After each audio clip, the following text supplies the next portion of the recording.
السلام عليكم ورحمة الله وبركاته.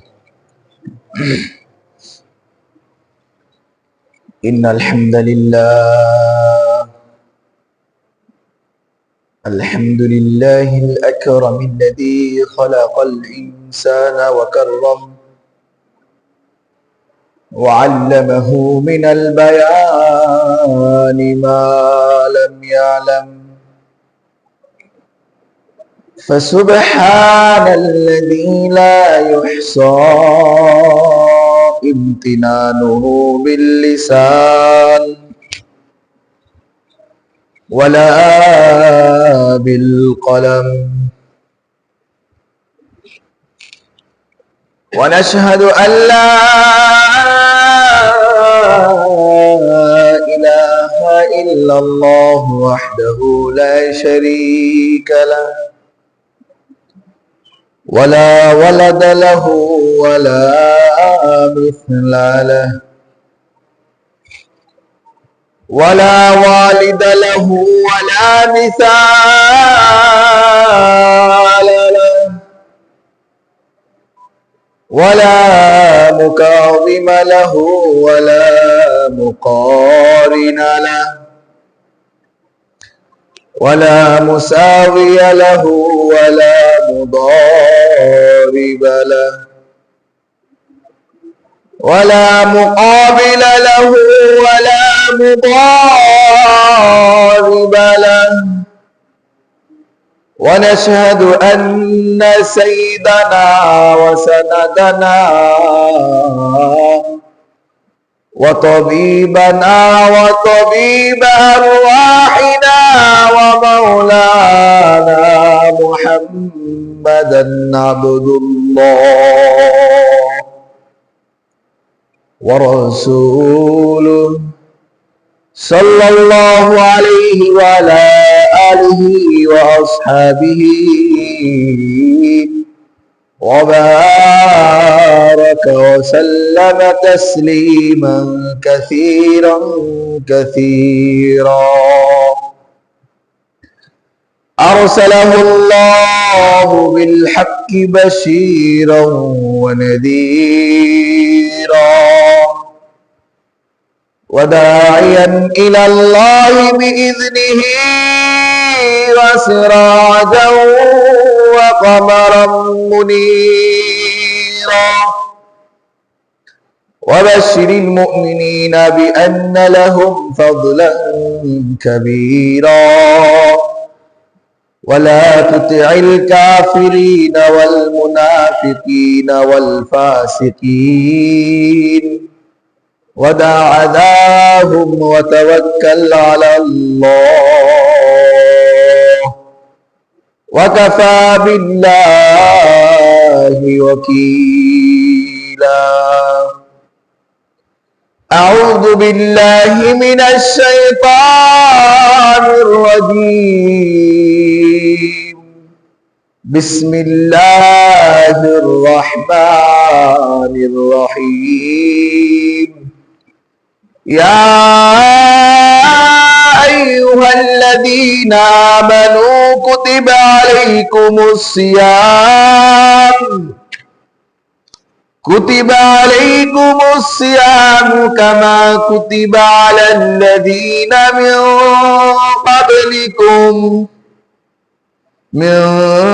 قبلكم لعلكم تتقون.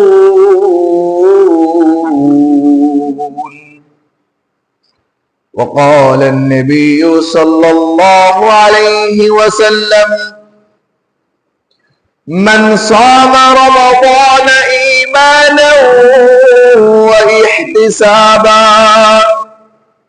غفر له ما تقدم من ذنبه، أو كما قال النبي صلى الله عليه وسلم.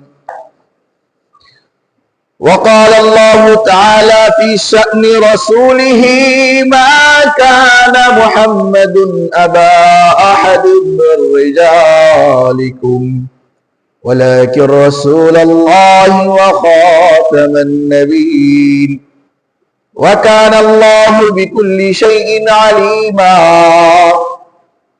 إن الله وملائكته يصلون على النبي يا أيها الذين آمنوا صلوا عليه وسلموا تسليما اللهم صل على محمد وعلى آل محمد كما صليت على إبراهيم وعلى آل إبراهيم إنك حميد مجيد اللهم بارك على محمد وعلى آل محمد كما باركت على إبراهيم وعلى آل إبراهيم إنك حميد مجيد بلغ العلا بكماله كشف الدجى بجماله صلوا عليه وآله بلغ العلا بكماله كشف الدجى بجماله حسنت جميع خصاله صلوا عليه وآله سبحانك لا علم لنا إلا ما علمتنا إنك أنت العليم الحكيم الحمد لله মহান রব্বুল ইজ্জতের দরবারে সর্বপ্রথম শুকরিয়া জ্ঞাপন করতেছি যিনি আমাদেরকে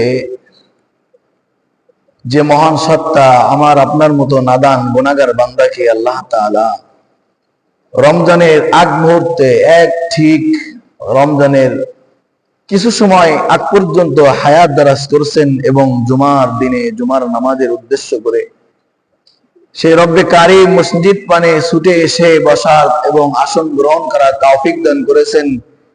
এজন্য সেই মহান রব্বে কারীমের দরবারে অন্তরের অন্তরস্থল থেকে মায়া নিয়ে মহব্বত নিয়ে আল্লাহর প্রতি ভালোবাসা উজাড় করে দিয়ে একবার কালিমাতুশ শুকুর আদায় করি, সবাই বলি আলহামদুলিল্লাহ।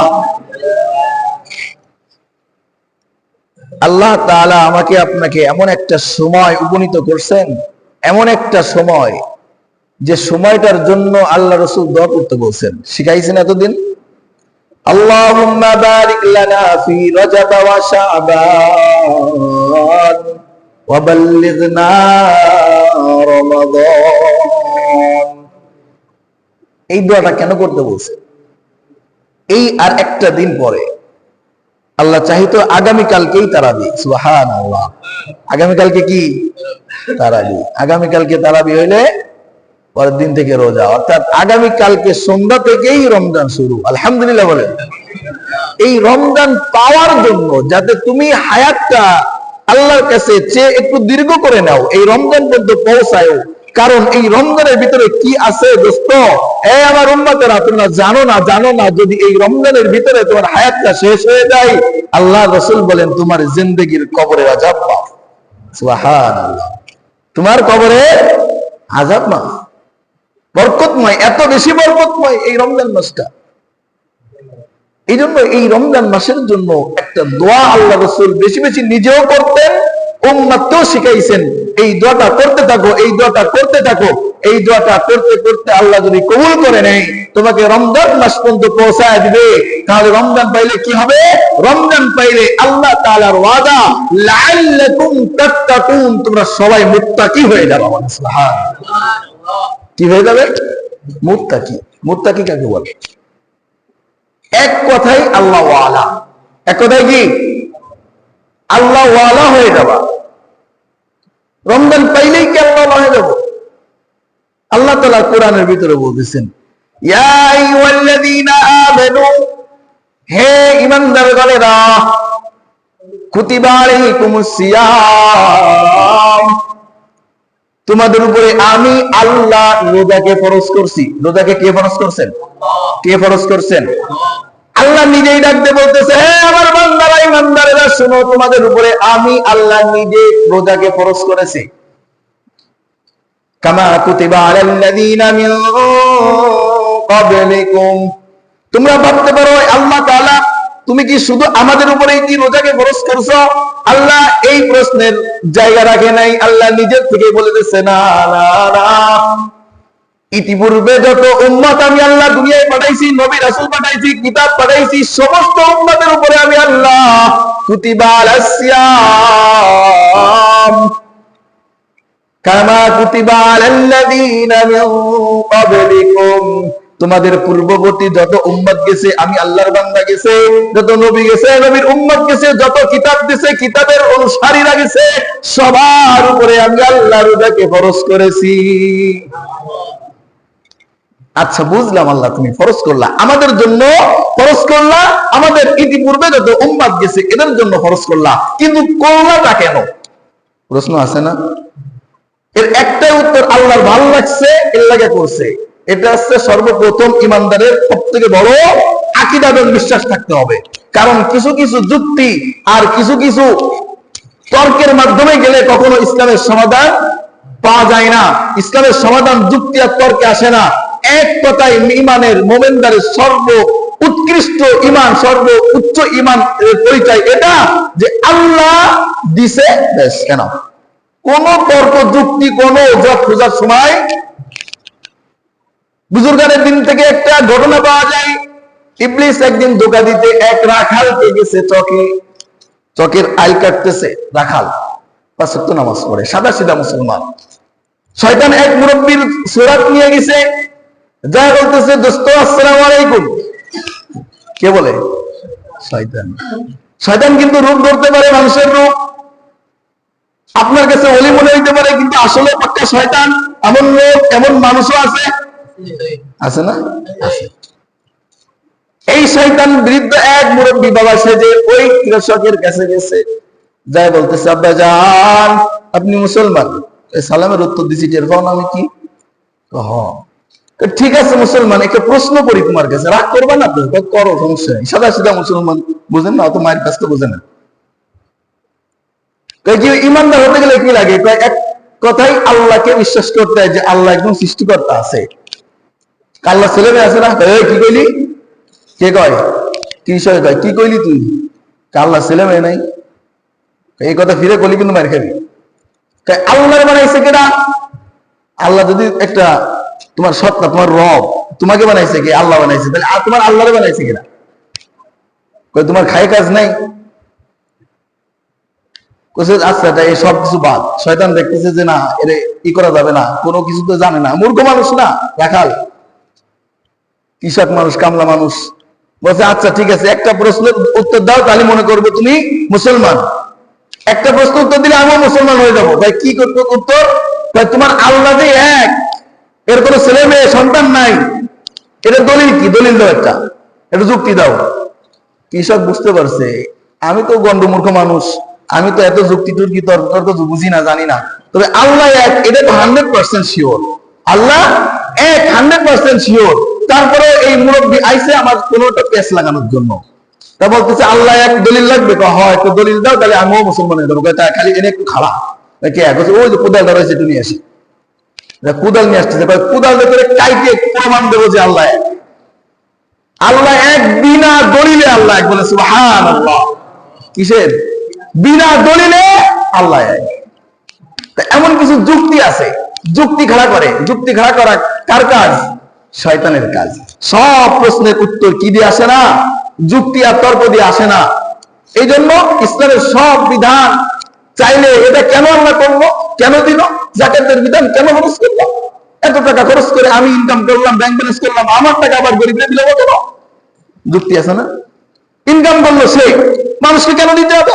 আমার পকেটের টাকা, চাকরি করে মসজিদে বেতন পাই, আমি কেন মসজিদে দান করবো? আছে না? যুক্তি আছে কিনা? আছে। কিন্তু ইসলামের সব বিধান কি দিয়ে আসে না? যুক্তি দিয়ে আসে না, আসে না।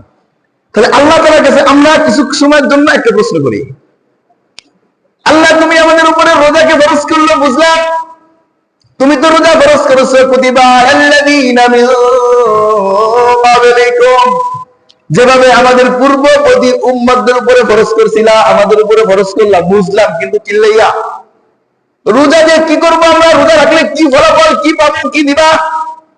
আল্লাহ তাআলা বলেন লাআল্লাকুম তাত্তাকুন, যাতে করে তোরা এক কথায় আল্লাহর ওলি হয়ে যাইতে পারো। কে যাইতে পারে? আল্লাহর ওলি হয়ে যাইতে পারো। আচ্ছা, রোজা আসলেই আল্লাহর ওলি হওয়া যায়? আল্লাহ তাআলা বললেন লাআল্লাকুম তাত্তাকুন, আরে রমজান আইছে, তোমাদের উপরে রোজাকে আমি আল্লাহ ফরজ করছি, রোজা রাখলেই আল্লাহর ওলি। জীবনে যাদের 60-70 বছর 80 বছর 90 বছর বয়স হয়ে গেছে, সারা জীবনে এই 90 বছরেতে 20 বছর কমপক্ষে বাদ দেন, অনেকে আছে 40 বছর টানা 50 বছর টানা রোজা রাখে, প্রতি বছর রোজা একটাও ভাঙে না, সে তো আল্লাহর ওলি তো দূরের কথা, সে তো শয়তানের থেকে বড় শয়তান আছে না এমন মানুষ? তাহলে রোজা রাখলো অথচ আল্লাহ ওলি হইতে পারবো না, অথচ আল্লাহ এখানে বলতেছে লাআল্লাকুম তাত্তাকুন, আরে ওলি হইতে পারবা যদি রোজার সম্পূর্ণ রোজা রাখো, কিন্তু রোজা তো রাখলাম, ওলি তো হইতে পারলাম না। কেমন হইল? সিম্পল একটা উদাহরণ দেন। আমাদের এই মসজিদটা কয়টা দেওয়ালে বানানো? 4টা দেওয়াল। সাধারণত একটা ঘর কয়টা দেওয়ালে বানানো হয়? 4টা দেওয়াল, একটা রুম। তা আমাদের এই মসজিদটা মনে করেন 4টা দেওয়াল, সামনের দিকে একটা, পিছন দিকে একটা, দুই সাইডে 2টা। এই 4টা দেওয়ালে, 3 দেওয়ালে কিন্তু কি নাই? জানালা নাই। আছে? সামনের সাইডে সাধারণত কখনো মসজিদে জানালা বা দরজা হয় না, যদিও দু এক জায়গা হয়, স্টোর রুম বা কোনো ইমাম সাহেবের কামরা, খাস কামরার জন্য অনেক জায়গা হয়, কিন্তু জানালা সামনে মসজিদে কোনো মসজিদে দেখছেন? তাই না? তাহলে আমাদের 3 দেওয়ালে জানালা দরজা আছে। এই 3 দেওয়ালে 2টা 3টা 5টা জানালা, 3টা দরজা, 8টা দরজা জানালা আছে আমাদের মসজিদে। এখন আমরা চিন্তা ভাবনা করতেছি আমাদের এই গরমের সময় খুব প্রচন্ড গরম পড়ে, নামাজ পড়তে কষ্ট হয়, তারাবি পড়তে কষ্ট হয়, আমাদের মসজিদে এসি লাগাবো। কি আমরা চিন্তা করতেছি না? এটা কাজে চলতেছে আলহামদুলিল্লাহ। তা আমরা চিন্তা করলাম যে আমাদের এই মসজিদটা আমরা এসি লাগাবো একটু শান্তির জন্য। কিসের জন্য?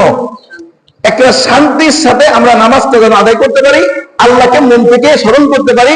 কিন্তু গরমেতে নামাজ দাঁড়াইলে না গরমের দিকে চিন্তা যাবে, না আল্লাহর দিকে চিন্তা যাবে।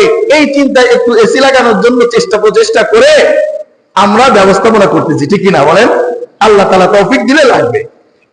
তো মনে করেন আমাদের একটা মাপ নিলাম, আমরা এই মসজিদটায় কয়টা এসি লাগতে পারে? একটা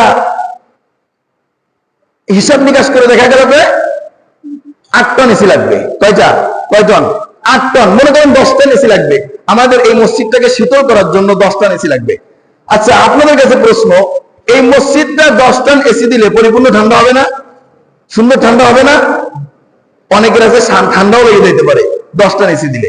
10 টন না, আপনি যদি এই মসজিদে আরো 20 টন বাড়ায়া 30 টন এসি লাগান। কয় টন? 30 টন। যেখানে 8 টন এনাফ, সেখানে 30 টন না, আরো 20 টন 50 টন এসি লাগান।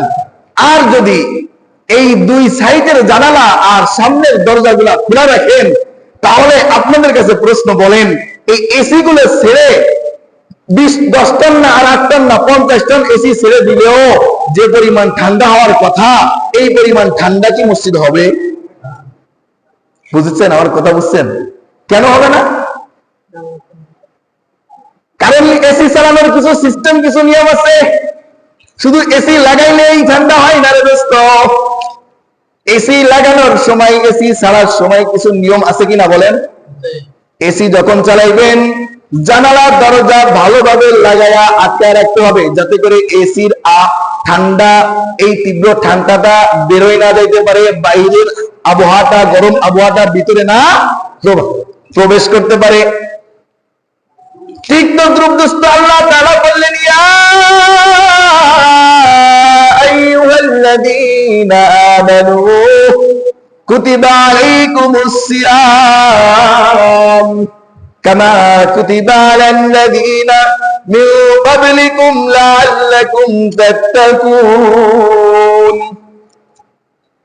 এ আমার বান্দারা, তোমাদের উপরে আমি আল্লাহ রোজাকে ফরজ করেছি শুধু তোমাদের উপরে নাই, তোমাদের পূর্ববর্তী যত উম্মত গেছে, যত নবী গেছে, যত কিতাব আমি আল্লাহ নাযিল করেছি, প্রত্যেকটা কিতাবের অনুসারী আমার বান্দাদের উপরে আমি আল্লাহ রোজাকে ফরজ করেছিলাম। কেন কেন আল্লাহ ফরজ করেছিলাম? আল্লাহ তাআলা বলে লাআল্লাকুম তাত্তাকুন, যাতে করে তোমরা মুত্তাকি, এক কথায় আল্লাহর ওলি হইতে পারো, আল্লাহর খাস বান্দা, আল্লাহর দোস্ত, আল্লাহর মাহবুব হয়ে যাইতে পারো। কিন্তু আমি আপনি তো 60 বছর 70 বছর যাবত রোজা রাখি, আমি তো আল্লাহর ওলি হইতে পারলাম না,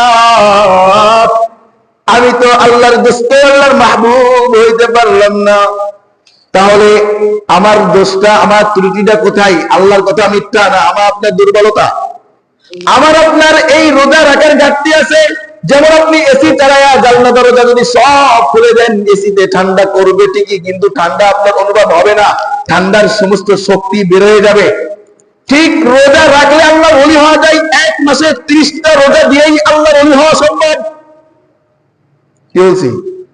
1 মাসের 30টা রোজা দিয়েই আল্লাহর ওলি, আল্লাহর প্রিয়, আল্লাহর দোস্ত, আল্লাহর মাহবুব হওয়া সম্ভব। এভাবে রোজা রাখার ক্ষেত্রেও 6টা দরজা জানালা আছে। কয়টা? 6টা দরজা জানালা আছে। এই 6টা দরজা জানালাকে বন্ধ করে যদি দোস্ত তোমার মতো আমার মতো নাদান 30টা রোজা রাখতে পারি রে দোস্ত, এক রোজার 30টা রোজা দিয়েই আল্লাহর ওলি হয়ে যাইতে পারবো। এক রোজা দিয়েই, 1 মাসের রমজানের রোজা দিয়েই আল্লাহর ওলি হয়ে যাওয়া সম্ভব। যেমন 50 টন এসি লাগবে না, মাত্র 8 টন এসি দিয়েই জানলা আটকাইলেই এই রুমটা ঠান্ডা হওয়া সম্ভব। 1 মাসের রোজা দিয়ে, 1 মাসের সাওম দিয়ে তোমার আমার জিন্দেগির মোড়কে ঘুরায়া শয়তানের দিক থেকে আল্লাহর মাহবুবিয়তের দিকে নিয়ে যাওয়া ঠিক তেমন ভাবে সম্ভব। সুবহানাল্লাহ। কয়টা দরজা জানলা বন্ধ করতে হবে? কয়টা? 6টা দরজা আর জানালা বন্ধ করতে পারলেই তুমি আমি কি হয়ে যেতে পারবো? আল্লাহর ওলি হয়ে যেতে পারবো 1 মাসের রোজা দিয়ে, ইনশাআল্লাহ। আজকে এই 6টা সবক আমরা এখান থেকে নিয়ে যাব ইনশাআল্লাহ। আগামীকাল আল্লাহ বাঁচাইলে যদি তারাবি হয়, রবিবার থেকে আমাদের রোজা শুরু, আর রবিবার থেকেই আমরা এই 6টা দরজা জানলা এখান থেকে প্রতিজ্ঞা করে উঠবো যে আমাদের জীবনের এই 6টা দরজা আর জানালা যেভাবে বন্ধ করার দরকার ওইভাবে বন্ধ করে আমরা উঠবো। আমাদের জীবনের মোড় এখান থেকেই পরিবর্তন হতে শুরু করবে। সুবহানাল্লাহ। 1 নম্বর, আল্লাহ রাসূল সাল্লাল্লাহু আলাইহি সাল্লাম হাদিসের ভিতরে বলেন, বুখারীর হাদিস 35 নম্বর হাদিসে আল্লাহ রাসূল বলেন, মান সামা রমাদানা ঈমানান ওয়া ইহতিসাবা, মান সামা রমাদানা ঈমানান ওয়া ইহতিসাবা গুফিরা লাহু মা তাকদ্দামা মিন যামবিহি। যদি কোন ব্যক্তি রমজান পাইল এবং রমজানের রোজাগুলা ঈমান এবং ইহতিসাবের সহিত রাখলো, আল্লাহ তাআলা ঘোষণা করেন গুফিরা লাহু মা তাকদ্দামা মিন যামবিহি, তার ইতিপূর্বের জীবনের যত গুনাহগাতা আছে, কয়দিনের জীবনের যত গুনাহগাতা আছে, আল্লাহ রাসূল বলেন গুফিরা লাহু মা তাকদ্দামা মিন যামবি, আল্লাহ ওয়াদা করেছেন এর জিন্দেগীর সমস্ত গুনাহগাতা মাফ করে নিষ্পাপ বানায় দিবেন। কয়টা কাজ করতে হবে? কয়টা কাজ? 6টা দরজা আর জানালাকে বন্ধ করতে হবে, তাহলেই এসির ঠান্ডা অনুভব করতে পারবো দোস্ত। এই রমজান মাসে 6টা জিনিস থেকে বিরত থাকতে হবে। এক রমজানে তোমার আমার এই চরিত্র, তোমার আমার এই মনুষ্যত্ব, তোমার আমার এই ব্যক্তিত্ব দুনিয়া বিমুখ হয়ে মাহবুবিয়তে আল্লাহ, মাহবুবিয়তে খোদার দিকে রওনা করবে। বলেন সুবহানাল্লাহ। 1 নম্বর, আমার আপনার জিহ্বা, আমার আপনার হ্যাঁ সারা দিন কথায় সারা দিবেন, মজা পাবেন শুনে।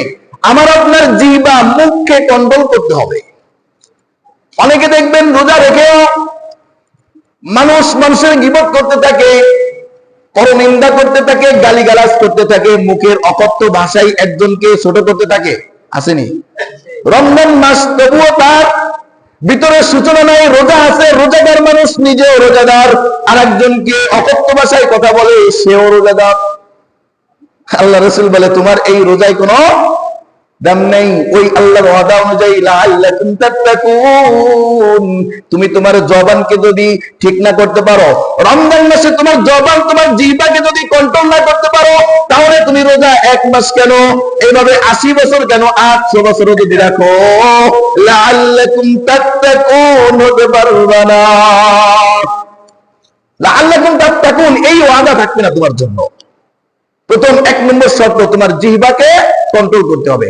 রাসূল করিম সাল্লাল্লাহু আলাইহি সাল্লামের জামানায় একদিন এক সাহাবী দৌড়ে এসে বলতেছে, ইয়া রাসূলুল্লাহ, ইয়া হাবিবাল্লাহ, দুইজন মহিলা রোজা রাখছে, কিন্তু তাদের পেটে এই পরিমাণ ক্ষুধা লাগছে যে ক্ষুধার যন্ত্রণা তারা সহ্য করতে পারতেছে না। ইয়া রাসূলুল্লাহ, আপনি যদি অনুমতি দিতেন তারা পানাহার করত, তারা একটু খাবার খেয়ে নিজেদের জান আত্মরক্ষা করত, আর এই মুহূর্তে যদি খাবার না খায় তারা হয়তো কলিজা ফেটে মারাই যাবে। আল্লাহ রাসূল সাল্লাল্লাহু আলাইহি সাল্লাম ডাকতে বলেন, আমার সাহাবী শোনো শোনো শোনো, ওই দুই মহিলার জন্য খাবারের কোনো অনুমতি নাই, অনুমতি নাই। আল্লাহ রাসূলকে জিজ্ঞাসা করলেন সাহাবী, ইয়া রাসূলুল্লাহ, ইয়া হাবিবাল্লাহ, জান চলে যাওয়ার উপক্রম হয়ে গেছে, হয়তো মৃত্যুবরণ করবে, এমন অবস্থায় কি খাওয়ার অনুমতি নাই? আল্লাহ রাসূল সাল্লাল্লাহু আলাইহি সাল্লাম ডাকতে বললেন, সাহাবী আমার, দুইটা পাত্র নিয়ে ওই দুই মহিলার কাছে যাও, যে বলো আল্লাহ রাসূল তোমাদেরকে বমি করতে বলছে। খেয়াল করেন দোস্ত, খেয়াল করেন, এটা আল্লাহর ওয়াদা। দুইজনকে বমি করতে বলো, দুইটা পাত্র নিয়ে যাও তাদের সামনে দুইটা পাত্র নিয়ে যাওয়া হইল। সাহাবী যে বলল, আপনাদেরকে এখানে বমি করতে বলছে আল্লাহ রাসূল সাল্লাল্লাহু আলাইহি সাল্লাম। তারা দুইজন, দেখবেন এমনি কিন্তু বমি আসে না, অনেক সময় বমি গলার ভিতরে হাত দিলে, আঙ্গুল ঢুকায় দিলে বমি আসে না? ওরা বলতেছে আমরা খালি পেটে কিভাবে বমি করবো, খালি পেটে তো বমি হয় না, সাধারণত ভরা পেটে বমি হয়, আমরা তো বমি করতে পারবো না। সাহাবী বলল, আল্লাহ রাসূল বলেছে তোমাদেরকে বমি করতে হবে, গলার ভিতরে হাত ঢুকায় দাও। ওই দুই মহিলা গলার ভিতরে হাত ঢুকায় দিয়ে বমি করার চেষ্টা করছে। যখন বমি করার চেষ্টা করে, দুইজনে দুই পাত্রে বমি করছে দোস্ত, এমন জিনিস বমি করছে, আল্লাহ রাসূল সাল্লাল্লাহু আলাইহি সাল্লাম বলেন, ওই দুই মহিলা যখন বমি করছে, দুই পাত্রের ভিতরে তাজা রক্ত আর মাংস পড়ছে। নাউজুবিল্লাহ বলতেন না, নাউজুবিল্লাহ মিন যালিক। দুই মহিলা গলার ভিতরে হাত ঢুকায় যখন বমি করছে, পাত্রের ভিতরে তাজা রক্ত, গরু ছাগল জবাই দিলে যেমন তাজা রক্ত বের হয়, এমন তাজা রক্ত আর গোশতের টুকরা বের হয়েছে। আল্লাহ রাসূল সাল্লাল্লাহু আলাইহি সাল্লামের কাছে ওই সাহাবী দৌড়ায় এসে, ইয়া রাসূলুল্লাহ, ইয়া হাবিবাল্লাহ, ইয়া রাসূলুল্লাহ, ইয়া হাবিবাল্লাহ, আপনি আমরা এটা কি দেখলাম? বলে কি দেখেছো তোমরা? বলে এই দুই মহিলা যখন বমি করলো তখন এদের গলা থেকে শুধু রক্ত আর মাংস বের হয়েছে। বলে হ্যাঁ, এই জন্যই আমি তোমাদের কাছে পাত্র দিয়ে পাঠাইছি, কারণ এই দুই মহিলা রোজা রাখছে, শুধুমাত্র রোজা রাখছে। এই দুই মহিলা বসে বসে গীবত করতেছিল, আর আল্লাহর ওয়াদা, ওয়ালা তাজাসসু ওয়ালা ইয়াগতাব বাযুকুম বাযা আইয়ুহিব্বু আহাদুকুম আন ইয়াকুলা লাহমা আখিহি মাইতান ফাকারিহতুমুহ। আল্লাহ তাআলার ওয়াদা, তোমরা একে অপরের গীবত করো না, চর্চা করো না। তোমরা কি ভালোবাসো?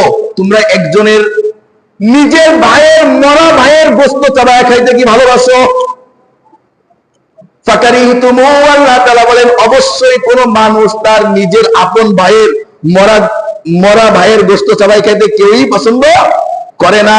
তোমরা এটাকে যেমন অপছন্দ করো, শুনে রাখো, তোমরা যদি একজন আরেকজনের গীবত করো, দোষ পরনিন্দা চর্চা করো, আমি আল্লাহ বলে দিলাম ওই ব্যক্তি তো দোষ চর্চা করলা না, নিজের মরা ভাইয়ের গোশত কামড়ায় কামড়ায় খাইলা। এই দুই মহিলা বসে বসে গীবত করতেছিল, এই দুই মহিলা বসে বসে পরদোষ চর্চা করতেছিল। এই জন্য আল্লাহ তাআলা ওদের পেটে তাজা গোশত আর রক্ত ঢুকায়া উম্মতকে সতর্ক করে দিছে, খবরদার, রমজান আইছে, মুখটাকে কন্ট্রোল করো, জিহ্বাকে কন্ট্রোল করো, চায়ের দোকানের আড্ডা বন্ধ করো, কে কি করলো এটা তোমার হিসাব না, তোমার কাছ থেকে মালিক হিসাব দিবে না, অর্থাৎ তোমার জীবন জিন্দেগি কিভাবে পার করবা এটার চিন্তা, এটার ফিকির করতে থাকো, ঠিক কিনা? এক নম্বর কি পাইলাম? 6টা দরজা জানলা বন্ধ করে রোজা রাখলে 1 মাসের রোজা দিয়ে কি হওয়া সম্ভব? আল্লাহর মাহবুব বান্দা হওয়া সম্ভব। এর ভিতরে 1 নম্বর দরজার নাম কি? জিহবা, মুখকে কন্ট্রোল করতে হবে। আল্লাহ রাসূল অন্য হাদিসের ভিতরে বলেন, মান সালিমাল মুসলিমুনা মিন লিসানি ওয়া ইয়াদি, আরে ওই ব্যক্তি তো ততক্ষণ পর্যন্ত ঈমানদার হতে পারে না, আরে ওই ব্যক্তি তো ততক্ষণ পর্যন্ত কামেল মুসলমান হতে পারে না যে ব্যক্তির হাত ও মুখ থেকে অপর মুসলমান ভাই নিরাপদ থাকে না। আপনাকে দেখলে ডরায়, আপনাকে দেখলে ভয় পায়, আপনি কোন কথা বলে ছোট করবেন তাকে? কিভাবে হাত দিয়ে আঘাত করবেন? আপনার প্রতিবেশী আপনার ব্যবহারের উপরে সন্তুষ্ট না, আপনার প্রতিবেশী আপনার উপরে বিরক্ত না। আল্লাহ রাসূল বলেন, এই ব্যক্তি কামেল মুসলমান, পরিপূর্ণ মুসলমান ততক্ষণ পর্যন্ত হতে পারবে না মান সালিমুল মুসলিমুনা মিন লিসানি ওয়া ইয়াদি, যত সময় পর্যন্ত তার জিহ্বা আর হাত থেকে প্রতিটা মুসলমান নিরাপদে না থাকবে। এই জন্য 1 নম্বর দরজা, এই 1 মাসের রোজা দিয়ে আল্লাহর মাহবুব প্রিয় বান্দা আর দোস্ত হতে গেলে 6টা দরজা বন্ধ করতে হবে, জানালা বন্ধ করতে হবে। 1 নম্বর দরজার নাম জিহ্বা। 1 নম্বর দরজার নাম জিহ্বা। 2 নম্বর দরজার নাম আইন, চক্ষু। এই চক্ষু বর্তমানের সময়, এই চক্ষুকে কন্ট্রোল করতে হবে, এই চক্ষুকে হেফাজত করতে হবে। আল্লাহ রাসূল সাল্লাল্লাহু আলাইহি ওয়াসাল্লাম বলেন, আন-নজরু কওসুশ শাইতান সামুশ শাইতান। আরে নজর কি জানো? নজর শয়তানের তীর। এই চক্ষু শয়তানের তীর। তুমি একটা মেয়েকে দেখবা, মেয়ের সাথে ওই মেয়েকে জীবনে স্পর্শ করতে পারবে না, কিন্তু তোমার এই 2 চোখ দিয়ে দেখার মাধ্যমে তুমি ওই মেয়ের সঙ্গে কত কিছু করলা, সব কল্পনা জল্পনায় শেষ হয়ে গেছে, ঠিক কিনা? এই বলেন না, ঠিক কিনা? এই জন্য নজরকে হেফাজত করতে হবে। এই নজরকে আজকে হেফাজত করতে না পেরে আজকের সময়ের 20 বছরের যুবককে 75 বছরের মুরব্বীর থেকেও বেশি দুর্বল মনে হয়, ঠিক কিনা? খারাপ লাগলেও অতি বাস্তব কথা। এই নজরকে হেফাজত করতে হবে। আজকে যুবক তোমাদেরকে বলি, 10,000 টাকার মোবাইলের পিছনে পড়ে, 20,000 টাকার মোবাইলের পিছনে পড়ে আজকে নিজের জীবনটাকে রসাতলে ফেলে দাও, নিজের জীবনটাকে শেষ করে দিলা, আর আখিরাত তো পড়ে থাকলো। আজকে তোমাকে আল্লাহ তাআলা ডাক দিয়ে বলতেছে, ইয়া আইয়ুহাল ইনসান মা গররাকা বিরাব্বিকাল কারীম। এ আমার বান্দা, এ আমার যুবক, এই তোকে আজকে 10,000 টাকার মোবাইল আমাকে বুলায়া দিল, তোকে আজকে 20,000 টাকার মোবাইল আজকে আমাকে বুলায়া দিল, তোকে ওই মোবাইলের ভিতরে একটা উলঙ্গ ছবি, একটা মেয়ের ছবি, তাকে ছুঁতে পারবি না, তাকে ধরতে পারবি না, তাকে টাচ করতে পারবি না, এমন একটা মেয়ের ছবিতে তোকে আমি আল্লাহ থেকে দূরে ঠেলে দিল, আমি আল্লাহর জাহান্নামের আযাব তোর মনে থাকলো না। মা গররাকা বিরাব্বিকাল কারীম, তুই এই মহান রবের থেকে কেন দূরে চলে গেলি? এই নজরকে হেফাজত করতে হবে দোস্ত, এই নজরকে হেফাজত করতে হবে। নজরকে হেফাজত না করতে পারলে শয়তানের হাত থেকে তুমি আমি কোনদিনও রেহাই পাবো না। এই নজরকে আল্লাহ রাসূল বলেছেন শয়তানের তীর। নজরকে হেফাজত না করতে পারলে তোমার জিন্দেগিতে পরিবর্তন আসবে না। 2 নম্বর দরজার নাম চক্ষু, 1 নম্বর দরজার নাম মুখ। এই 1 মাসের 30টা রোজা দিয়ে আল্লাহর ওলি, আল্লাহর মাহবুব, আল্লাহর পেয়ারা বান্দা হওয়া সম্ভব যদি আমরা 6টা দরজা বন্ধ করতে পারি। এর 1 নম্বর মুখমণ্ডলকে বন্ধ করতে হবে, জিহ্বাকে কন্ট্রোল করতে হবে। 2 নম্বর চক্ষুকে কন্ট্রোল করতে হবে। চক্ষু দিয়ে বেপরদা বেপরোয়া নারী দেখা যাবে না, গুনাহ করা যাবে না। যে জিনিস দেখা নিষিদ্ধ ওই জিনিস দেখা যাবে না। 3 নম্বরে কর্ণকে হেফাজত করতে হবে। 3 নম্বরে কি? কানকে হেফাজত করতে হবে। কানের ভিতরে হেডফোন লাগায়া এই যে ডিজে গান, এই যে উলঙ্গ ভেড়াপনার গান সারা রাত যুবক জাকানাকা দেখতে দেখতে ঘুমায়া গেলা। আল্লাহ না করুন যদি ওই অবস্থায় দোস্ত তোমার আজরাইল চলে আসে, তোমার সকালবেলা তোমার মোবাইলটা হাতে নিয়ে দেখবে যে ডিজে গান শুনতে শুনতে দুনিয়া থেকে বিদায়। একদিন এক দাওয়াতে গেছিলাম, এক যুবক মারা গেছে, ছোট্ট একটা বাচ্চা মাত্র, সবে মাত্র একটা বাচ্চা হয়েছে। কি করুণ অবস্থা! ওই যুবকরা টলারে ঘুরতে যায় না, গান বাজায় না, আর ধোয়া ছাড়ে কি একটা মেডিসিন না কি তেল দেয়, নিশার কারণে ওই তেল খাইছে, তেল খাই সহ্য করতে পারে না, ওই নৌকার ভিতরে শেষ। এই তেল খাই শেষ নৌকার ভিতরে। কি পাইলা, কি পাইলা এতটুকু জীবনে? কি সুখ নিয়ে গেলা দোস্ত, কি ভোগ করলা, আর কি নিয়ে রওনা দিলা মালিকের দরবারে? কি জবাব দিবা আল্লাহর সামনে? যদি দান করাই করে 25 বছরের একটা জিন্দগি দিছিলাম, সুন্দর একটা হায়াত দিছিলাম, সুন্দর একটা সুস্থতা দিছিলাম, সুন্দর অঙ্গ প্রত্যঙ্গ দিছিলাম, কি নিয়ে আইসো আমার দরবারে? ক। এই জন্য হাতে ধরে বলি, পায়ে ধরে বলি, দোস্ত এই কানকে হেফাজত করো। এই সমস্ত ব্যয় করার গান আর এই সমস্ত বাজনা থেকে, এই সমস্ত অযথা জিনিস থেকে, গুনাহ থেকে কানকে হেফাজত করতে হবে। 3 নম্বর, কানকে হেফাজত করতে হবে। 4 নম্বর, তোমার প্রতিটা অঙ্গ প্রত্যঙ্গকে হেফাজত করতে হবে। তোমার হাত আছে, তোমার পা আছে, তোমার আরো অনেক অঙ্গ আছে যেটার মাধ্যমে গুনাহ হওয়া সম্ভব, আসেনি? আছে।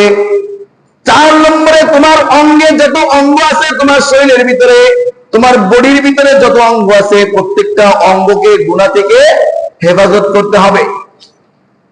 4 নম্বর শর্ত, তোমার প্রত্যেকটা অঙ্গকে হেফাজত করো। 5 নম্বর শর্ত, এটা বড় কঠিন শর্ত, যা কইছেন এত সময় ভালো কইছেন, কিন্তু এটা আর কইেন না। এই কঠিন শর্তটা মেনে চলতে হবে।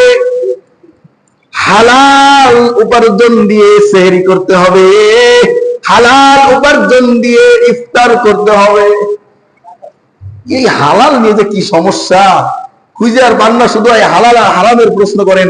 হালাল দিয়ে যত সময় পর্যন্ত সেহরি না করবা, হালাল ভক্ষণ না করবা, আর হালাল ইফতারি না করবা দোস্ত, তত সময় পর্যন্ত তোমার এই 1 বছরের রোজা কেন, তোমার জিন্দেগির সমস্ত রোজাকে এক জায়গা করলে এই হালাল ভক্ষণকারীর রোজা একটাও গ্রহণযোগ্য হইতো না, হইতো না। একটা পিওর ইনকাম, সাচ্চা হালাল টাকা দিয়ে সেহরি করতে হবে। যদি তুমি হালাল টাকার বিনিময়ে পান্তা বাদ দিয়ে না, 1 গ্লাস পানি দিয়েও সেহরি করো, আর ইফতারির সময় হালালের খোঁজে যদি তুমি কোনো খেজুরও না পাও, খুঁজে কোনো ইফতারির কোনো আইটেমও যদি না পাও, তুমি আল্লাহর নামে বিসমিল্লাহ বলে 1 গ্লাস পানিও খাও, যুবক লিখে দিতে পারি তোমার 1 মাসের 30টা রোজা দিয়ে তুমি মাহবুবুল্লাহ হয়ে যাবা। 1 মাসের 30টা রোজা দিয়ে তুমি আল্লাহর ওলি হয়ে যাবা। এটা আল্লাহর ওয়াদা, লাআল্লাকুম তাত্তাকুন, তুমি ওলি হবাই হবা। কিন্তু তোমার আমার এই আসল জায়গায় তো সমস্যা, আসল জায়গায় তো সমস্যা। শুধু হালাল হারাম খাইলে হবে না, হালালের সহিত উদরকে খালি রেখে খেতে হবে। সেহরির সময় এমন খাওয়া খায় হুজুর, ফজরের নামাজে রমজান মাসে একটু কিরাতটা ছোট করবেন, কারণ মাত্র খাইয়ে আইছি, দাঁড়ানোটা খুব কষ্টকর, জানেন তো। কেবলই খাইয়ে আইসে নামাজ দাঁড়ানো যায় না, কেন এত খাইছে কেন? কারণ 2 ওয়াক্ত তো 1 ওয়াক্ত তো না খেয়ে থাকতে হবে, সেটা পূরণ করতে হবে না? ওই গ্যাপটা পূরণ করে নিতে হবে। তো ভোর রাত্রে খায়ে ফজরের নামাজে কেউ আসে, কেউ খায়ে অনেকে বলে যে ফজরের নামাজ সেহরি খাওয়ার পরে একটুখানি কায়ত হইছি, ব্যাস ঘুমাইস, ঘুমাবা না?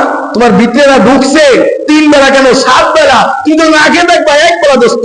সেহরির সময় যে ঝাড় দিছো তুমি, এটা 7 বেলা একসাথে ঢুকছে, তুমি নামাজ পড়বা কি করে? এই জন্য হালাল খাইতে হবে, হালালের সাথে পরিমাণ মতো খাইতে হবে, অল্প খাইতে হবে, রোজার কষ্টটা অনুভব করতে হবে, না খাওয়ার কষ্টটা অনুভব করতে হবে। মুফাসসিরিন কিরাম এই আয়াতের ব্যাখ্যায় এখানে আরেকটা জিনিস নিয়ে আসে।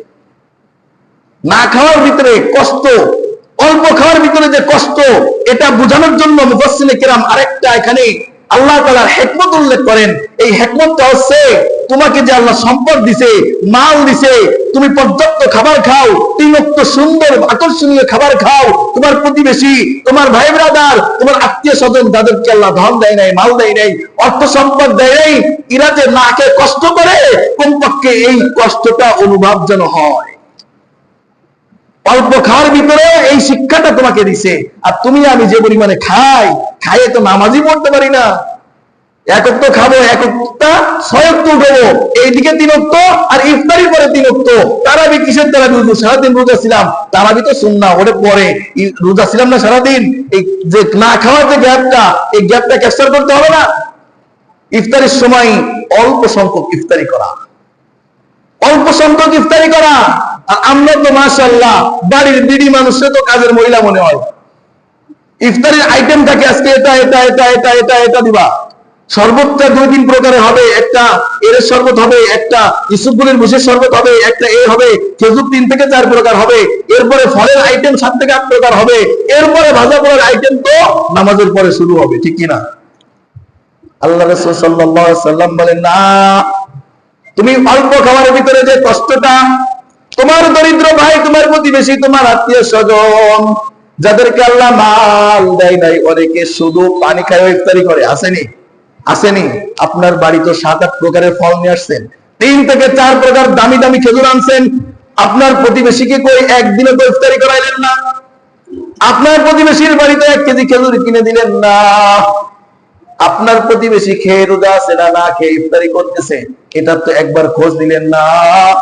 এটার জন্যই রোজা, লাআল্লাকুম তাত্তাকুন।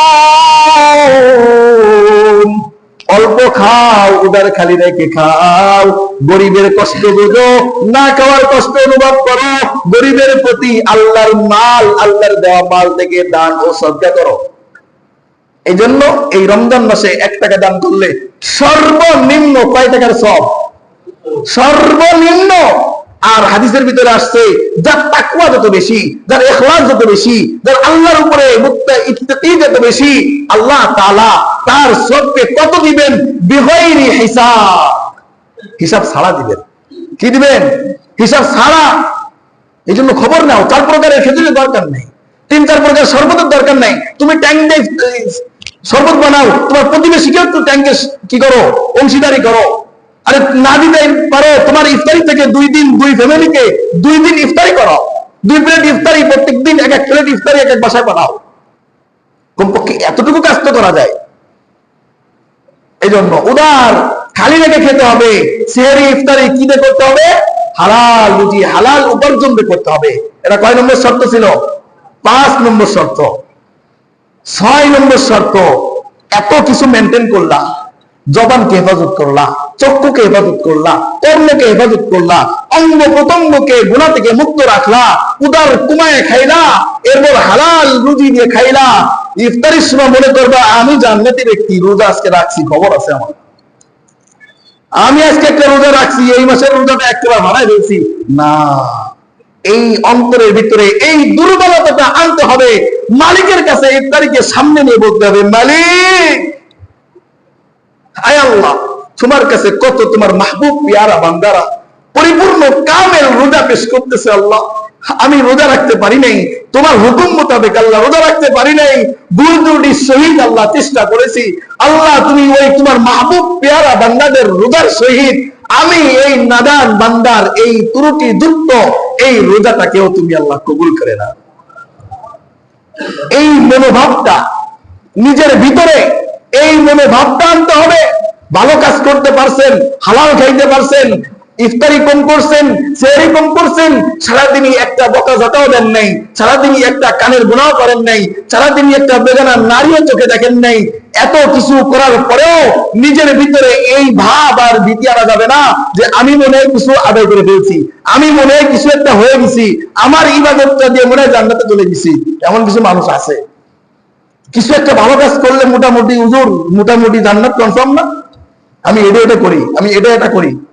অথচ তারা মানুষের দোষ ধরার জন্য যেখানে সেখানে কার কি খুঁজে বের করা যায়, কোথায় গেলে কাকে 2টা কথা শোনানো যায়, কোথায় যে কার কথা কার সাথে একটু লাগানো যায়, কোথায় যে কাকে একটু কষ্ট দেওয়া যায়, এই চিন্তা ফিকির, এই ভাবনা নিয়ে সবসময় চিন্তা করে।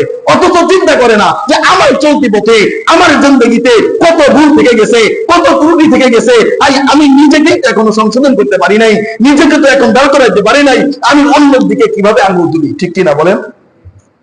নিজেকেই প্রস্তুতি করতে পারি নাই, নিজেকেই এখনো সাজাইতে পারি নাই, আমি আরেকজনকে কিভাবে ভুল ধরি, আমি আরেকজনকে কিভাবে ছোট করার চেষ্টা করি।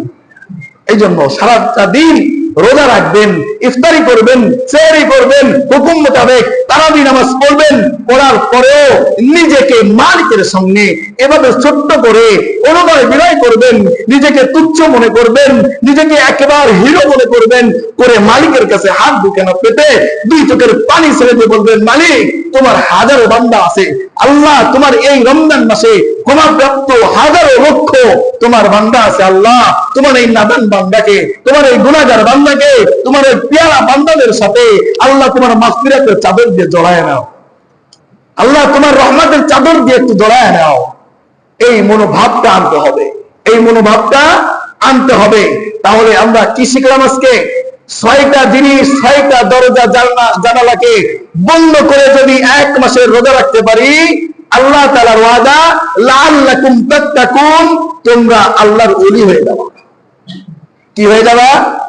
আল্লাহর ওলি হয়ে যাবা। আজকে ইনশাআল্লাহ আমরা এখান থেকে প্রতিজ্ঞা করে উঠতে পারবো না? ইনশাআল্লাহ ইনশাআল্লাহ প্রতিজ্ঞা করে উঠবো। আগামীকালকে আল্লাহ চাহে তো আগামীকালকে তারাবি, প্রথম তারাবি, মাশাআল্লাহ প্রথম তারাবি তো মসজিদে ভরে যায়, দ্বিতীয় তৃতীয় তারাবির থেকে আর লোক খুঁজে পাওয়া যায় না। কেন? ওই যে প্রথমটা ব্র্যাকেট দিছে, আর শেষে 27 দিন 29-30 দিন আরেকটা ব্র্যাকেট দিয়ে ব্যাস রোজাগুলো বাঁধতে ফেলবে। আল্লাহ মোটামুটি যা করেছি তা করেছি, শুরু আর শেষ ভালো আছে, মাফ করে দাও। ঠিক না? না, একটা মাস আল্লাহ রোজা দিছে, একটা মাস রোজা দিছে আল্লাহর ওয়াদা লাআল্লাকুম তাত্তাকুন, তোমাদেরকে আল্লাহর ওলি বানাইবে। আরে তোমাদেরকে তো মালিক মাফ করতে চায়, আরে বান্দাদেরকে তো আল্লাহ জাহান্নামে দিতে চায় না, বান্দাদেরকে অনেক বেশি মহব্বত করে। এই জন্য দেখবেন দোস্ত, অনেকে বলে রমজান মাসে শুধু মাফ করে, অন্য মাসে মাফ করে না। আরে ভাই, মোবাইলে রিচার্জ করলে তো সবসময় এটা করতে পারেন না? কিন্তু বিশেষ বিশেষ সময় বড় অঙ্কের রিচার্জ করলে টক টাইম ফ্রি টাইম দেয় না, কোম্পানি থেকে দেয় না। আরে মালিক সবসময় ক্ষমা করে, সবসময় করতে পারে, ঠিক আছে, কিন্তু রমজান মাসের জন্য মালিক বলে, আল্লাহ রাসূল সাল্লাল্লাহু আলাইহি ওয়াসাল্লাম বলেন, রমজান মাস কে কেন্দ্র করে আল্লাহ প্রতিটা জাহান্নামের দরজাকে বন্ধ করে দেয়, জান্নাতের প্রতিটা দরজাকে খুলে দেয়, আর বান্দাকে অল টাইম এনি টাইম সব সময় ডাকতে থাকে, আয় বান্দা তোকে ক্ষমা করব, আয় বান্দা তোকে মাফ করব, আয় বান্দা তোর জন্য আমার এই জান্নাত তৈরি, তোকে তো আমি জাহান্নামে দিতে চাই না, খলাকতুকা বিয়াদাই, আরে তোরে তো আমি আল্লাহ নিজে হাতে বানাইছি, সবকিছু তো কুন ফায়াকুন দিয়ে বানাইছি, কিন্তু তোকে তো বান্দা অনেক মহব্বত করে ভালোবেসে আমি আল্লাহ খলাকতুকা বিয়াদাই, আমি নিজে হাতে মালিশ করছি, আমি নিজে হাতে তোকে বানাইছি, তোকে জাহান্নামে দেওয়ার জন্য না। আয় বান্দা আয়, সারাটা বছর তো ঘুরলি ফিরলি, আমি আল্লাহকে স্মরণ করলি না, আয়, তারপরেও আমি আল্লাহ তোর উপরে নারাজ হয়ে যাই নাই, আমি আল্লাহ তোর উপরে রাগান্বিত হয় নাই, আয় আয় আয়, আমার মাগফিরাতের দরজা খুলে দিয়েছি, আয় আমার জান্নাতের দরজা খুলে দিয়েছি, আমার কাছে চা, একটা মাসের রোজা রাত, হক পূরণ করে রোজা রাত, ঈদের নামাজ পড়ে যা, আমি আল্লাহ তোকে গুফিরা লাহু মা তাকাদ্দামা মিন যামবিহি, তোর ইতিপূর্বের সমস্ত গুনাহকে থেকে মাফ করে দিব। এই জন্য আসেন, এই রোজা রাখতে হবে, 6টা শর্তকে পালন করে ঠিক আমার আপনার জন্য ইনশাআল্লাহ আশা করা যায় এই 30টা রোজা জীবনের মন ঘুরায় দিবে। এই 30টা রোজা যদি হক পূরণ করে এই 6টা দরজা জান্নাতকে বন্ধ রাখতে পারি, 1 নম্বরে জিহ্বাকে কন্ট্রোল করতে হবে, 2 নম্বরে চক্ষুকে হেফাজত করতে হবে, 3 নম্বরে কানকে হেফাজত করতে হবে, 4 নম্বরে তোমার প্রতিটা অঙ্গ প্রত্যঙ্গকে গুনাহ থেকে মুক্ত করতে হবে, 5 নম্বরে তোমার সেহরি ইফতারি হতে হবে হালাল টাকায় এবং খাইতে হবে স্বল্প পরিমাণ, প্রতিবেশীর প্রতি খেয়াল লক্ষ্য রাখতে হবে সেহরি ইফতারির জন্য। 6 নম্বরে তোমার নিজের এতটা সত্ত্বেও নিজেকে হীন ছোট মালিকের দরবারে গোলাম দাস হিসেবে উপস্থাপনা করতে হবে, অন্যের তুলনায় নিজেকে ছোট মনে করতে হবে, অন্যের তুলনায় নিজেকে বড় মনে ভালো মনে করা যাবে না। আল্লাহ তাআলা আমাদের সবাইকে এই 6টা শর্ত মেনে পূর্ণাঙ্গ রোজা রাখার তৌফিক দান করুক, সবাই বলি আমিন। ওয়া আখিরু দাওয়ানা আলহামদুলিল্লাহি রাব্বিল আলামিন। আমরা সবাই 4 রাকাত ক্বাবলাল জুমআ সুন্নাত নামাজ আদায় করি।